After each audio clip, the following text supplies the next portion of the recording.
मुंबई में हुए 26/11 हमले के आरोपी तहव्वुर राणा को आखिरकार भारत लाया गया है। एनआईए ने 18 दिन की कस्टडी में उनको रखा है। अब उससे पूछताछ होगी तो तमाम खुलासे होने की संभावना है।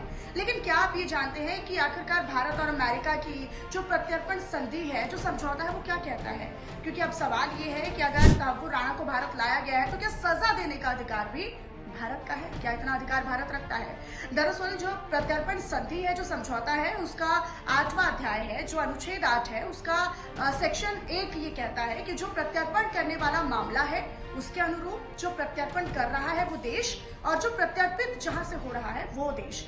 तो यानी कि इस संधि का मतलब ये है कि अगर भारत में किसी का प्रत्यर्पण हो रहा है तो भारत में उसको उस हिसाब से सजा दी जाएगी जो प्रत्यर्पित करने वाला देश यानी अमेरिका। दरअसल इस समझौते के अनुसार अनुच्छेद 8 की धारा 1 के मुताबिक जिस मामले में प्रत्यर्पण की मांग की जा रही है उसमें प्रत्यर्पण की मांग करने वाले देश यानी भारत में मौत की सजा का प्रावधान है। लेकिन जहां से प्रत्यर्पित हो रहा है यानी इसमें अमेरिका, जहां पर ऐसा प्रावधान नहीं है, यानी कि ऐसे मामलों में वहां पर सजा मौत नहीं होती है।